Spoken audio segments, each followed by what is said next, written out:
Halo semuanya. Kali ini aku mau reading buat fire sign ya, elemen api, zodiak Aries, Leo, Sagittarius di bulan September 2020. Ini energinya general, menarik energi banyak orang. Jadi bisa cocok, bisa enggak, dan mungkin bisa beberapa aja yang cocok. Jadi kalau mau pembacaan tarot untuk energi pribadi, untuk keperluan pribadi, bisa personal reading aja ya. Aku udah bikin kontaknya di deskripsi video ini. Gitu ya. Oke, sekarang kita cek energi fire sign September 2020. Energi Aries, Leo, Sagittarius September 2020.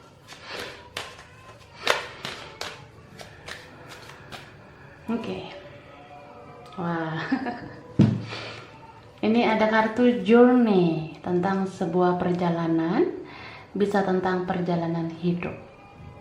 Jadi di bulan September, segala sesuatu yang kalian rasakan itu adalah bagian dari perjalanan hidup kalian. Mungkin ada yang sudah terbangun spiritualnya, ada yang sudah ngeh kalau punya spiritual connection dengan seseorang kah? Nah, itu bagian dari perjalanan hidup kalian. Ya. Jadi bersyukurlah, bersukacitalah. Karena segala sesuatunya itu ada hikmahnya. Kita lihat love life-nya dulu ya. Percintaan. Untuk fire sign, aku buat dua posisi ya, yang kiri dan yang kanan. Jadi bisa vice versa, bisa kebolak-balik. Yang di kiri ini bisa kamu atau orang yang dealing sama kamu. Nah, yang di kanan bisa kamu atau orang yang dealing sama kamu. Jadi sesuaikan aja kamu ada di yang posisi kiri atau kanan, gitu ya. Oke. Percintaan Aries, Leo, Sagittarius September 2020. Okay. Ace of Cups.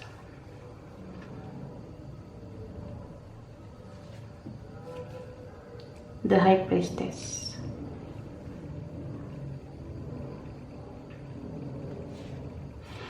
The Sun. Judgment.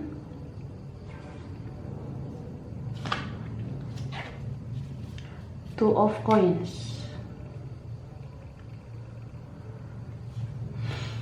The Hermit. Wow. Okay.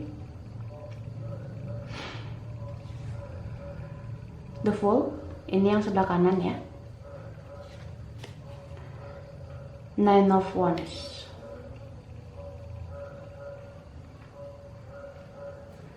Lalu Ten of Swords.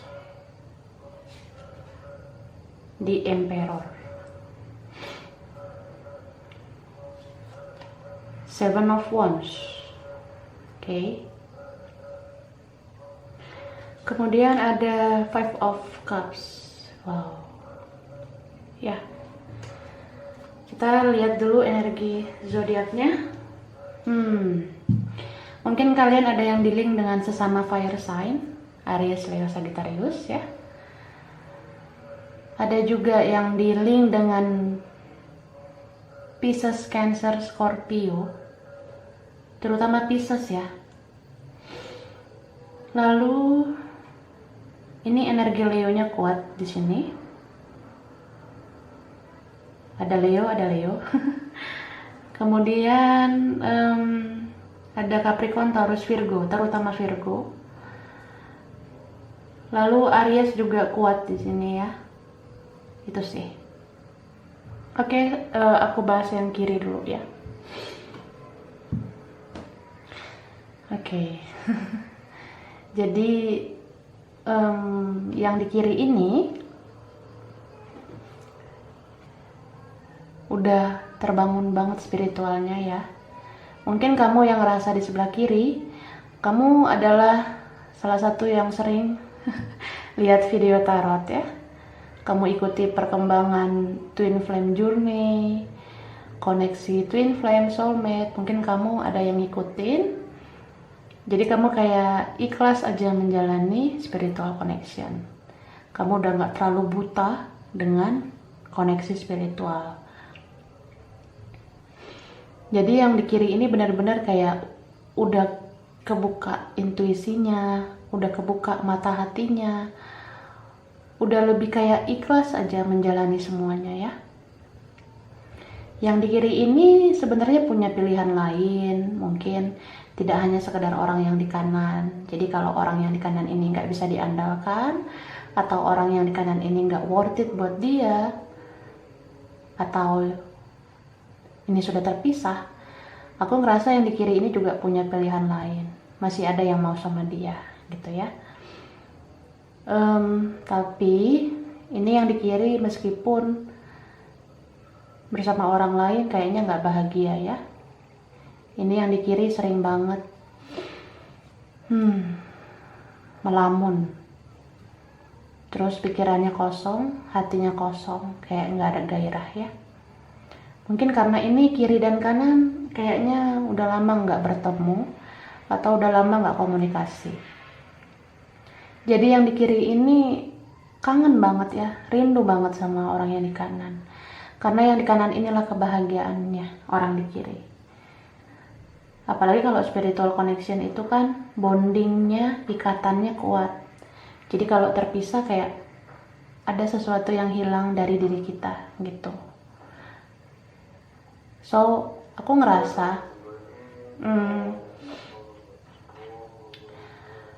ketika orang yang di kanan ini berbuat ulah mungkin, atau yang di kanan ini nggak buka komunikasi, batasi komunikasi, terus kayak ngilang gitu ya, kayak hantu, orang yang di kiri ini tetap menanti orang yang di kanan untuk berkomunikasi lagi gitu. Tapi yang di kiri ini kayak udah mulai beradaptasi aja sama kepedihan yang dirasakan dalam koneksi ini. Karena yang di kiri ini, bagi kamu yang ngerasa di posisi kiri, kamu kayak udah mengerti banget menstabilkan diri kamu ya. Mungkin kamu nggak meledak-meledak lagi kayak dulu. Kamu sekarang lebih kayak berpikir positif. Terus aku ngerasa yang di kiri ini nggak sepenuhnya melupakan orang yang di kanan. Jadi dia ini yang di kiri masih kangen banget sama yang di kanan, terus menanti supaya yang di kanan ini mau memperbaiki hubungannya. Karena meskipun dalam koneksi ini ada kepahitannya, orang yang di kiri ini menyadari kok kalau yang di kanan adalah kebahagiaannya. Jadi kalau mereka nggak bersama, ya sedih-sedihan gitu ya, kayak ngerasa kosong, hampa gitu. Nah kalau yang di kanan ini kayaknya tipe orang yang kayak gampang lari dari masalah mungkin ya. Yang di kanan ini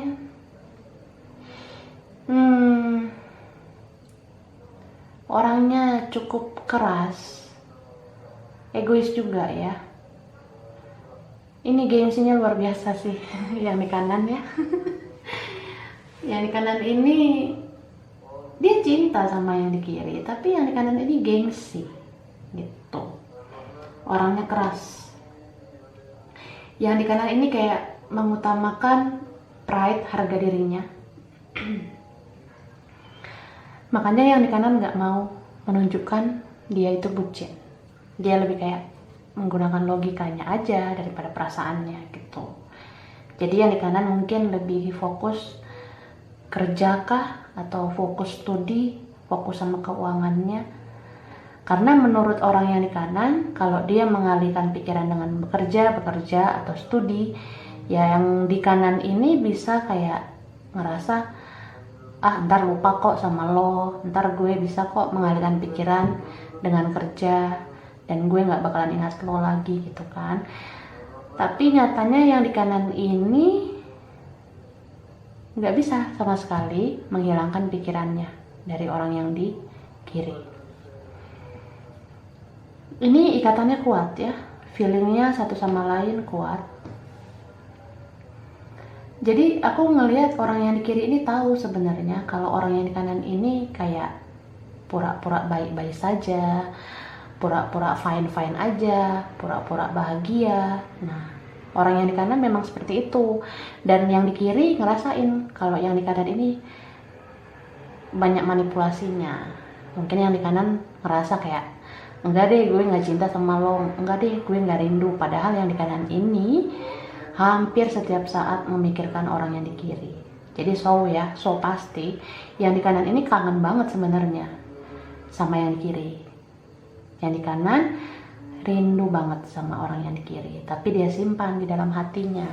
Dia mencoba menolak dan menahan perasaan rindu dan perasaan cinta itu dengan bekerja, dengan studinya. Jadi kayak ya dia keras sama dirinya sendiri gitu. Tapi nyatanya yang di kanan ini terkadang nggak kuat karena dia udah membohongi perasaannya sendiri. Jadi bukan hanya yang di kiri aja yang ngerasa tersiksa, yang di kanan juga ngerasa tersiksa banget ya. Karena rindunya dipendam dalam hati dan dia cinta, tapi gengsi. Ini yang di kanan gengsian banget orangnya. Sampai ada suatu saat dimana dia itu sedih dan yang di kanan ini kayak ngerasa bersalah. Yang di kanan ini kayak ngerasa sebenarnya gue udah gak tahan kayak gini terus, gue udah gak tahan pura-pura baik-baik saja gitu. So yang di kanan ini ada perasaan bersalah kok, ada perasaan menyesal. Dan yang di kanan ini sebenarnya pengen ngomong lagi sama yang di kiri, pengen ketemu lagi, tapi yang di kanan ini mungkin gak mau buka komunikasi duluan. Yang di kanan ini kayak ngejaga gengsinya banget ya gitu. So kamu sama dia ini perlu banget bicara ya, sejujur-jujurnya, karena ini masih saling mencintai. Terutama yang spiritual connection ini, kalian punya feeling yang sama. Itu sih yang aku lihat. Jadi misalkan di sini sudah ada yang punya orang lain pun, kalian bisa tahu kalian bahagia nggak satu sama lain kalau bersama orang lain. Kalian bisa ngerasain kayak gitu.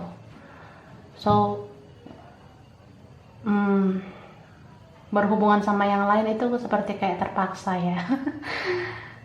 Karena yang benar-benar ngerasain cinta yang kuat itu cuma kalian berdua. Kalian nggak terlalu ngerasain itu bersama orang lain gitu. Kita lihat sarannya ya.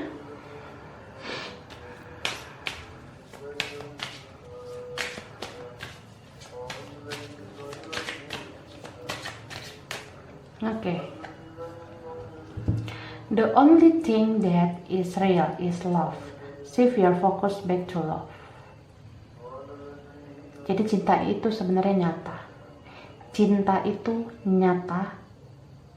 Cinta itu real. Termasuk spiritual connection ya. Apalagi yang sudah menjalaninya, mengalaminya, itu semua real, itu semua kenyataan. Itu bukan halu sebenarnya. Tapi coba maknai spiritual connection itu dengan positif. Jangan maknai dengan hal-hal negatif. Misalkan, kalau memang kalian tidak mungkin bersama, mungkin ada yang mengalami perbedaan, ada yang menghalangi kalian, ada pihak-pihak yang membentengi, menghalangi.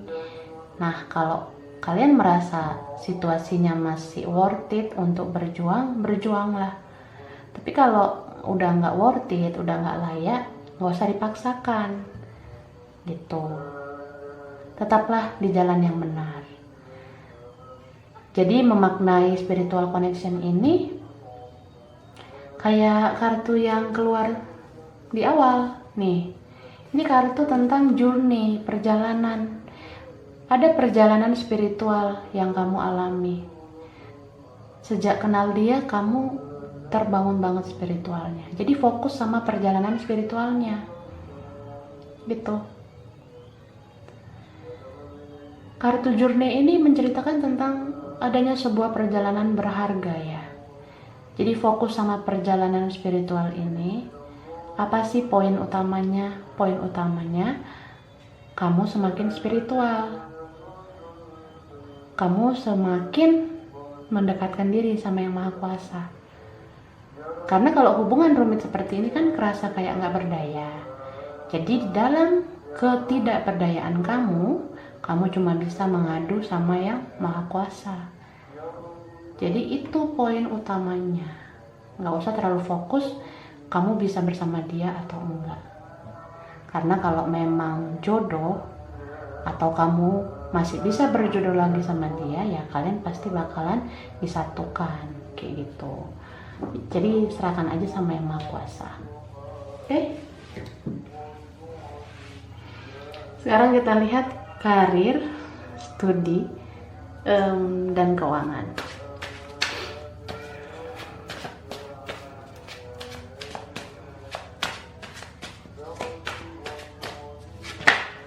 Wow. Oke. Ini ada jumping card ya. Ada 8 of cups. Kemudian ada 9 of cups. Ada Knight of cups. Wah, cupsnya banyak ya. Ini cups lagi, Page of cups. Kemudian Knight of wands dan the Hierophant. Oke. So untuk karir atau studi dulu ya. Ini beberapa ada yang berhasil dalam karirnya, studinya di bulan September. Tapi ada juga yang kecewa ya. Beberapa dari kalian ada yang dikecewakan tentang karir ataupun studinya. Jadi untuk tidak terlalu kecewa nantinya, jangan terlalu banyak berharap. Karena kalau kita terlalu banyak berharap, terlalu banyak ekspektasi, hanya rasa sakit yang kita terima jika kita dikecewakan. Jadi ikhlas aja ngelakuin segala sesuatu. Termasuk dalam karir, pekerjaan, studi, usaha, bisnis, lakukanlah dengan sepenuh hati. Ikhlas aja lakuinnya. Nggak usah mikir kayak, nanti berhasil nggak ya, nanti bisa nggak ya, nanti untung nggak ya, nanti naik gaji nggak ya, nanti dapat kerja nggak ya, atau nanti berhasil nggak ya, gitu. Gak usah terus memikirkan yang kejauhan seperti itu. Karena di bulan September ini sarannya kalian harus lebih mendekatkan diri sama Tuhan. So, ketika melakukan apapun, mau karir, studi, bisnis, usaha, lakukanlah itu seolah-olah kalian lakukan untuk Yang Maha Kuasa. Jadi gak usah terlalu banyak menuntut, gak usah dulu terlalu banyak ekspektasi. Karena di sini yang dapat berkah adalah orang-orang yang ikhlas melakukannya dengan sepenuh hati, gitu.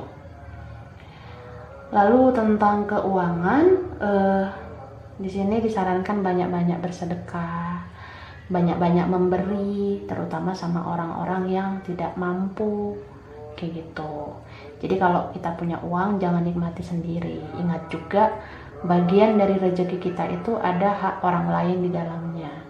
Ada hak orang yang kurang mampu untuk mendapatkan sedekah dari kita. Gitu ya, Kak. Oke, aku rasa ini aja Aries, Leo, Sagittarius September 2020. Kurang lebihnya mohon maaf. Terima kasih sudah nonton video ini. Kalau kamu suka jangan lupa like, jangan lupa subscribe, jangan lupa di komen. Dadah.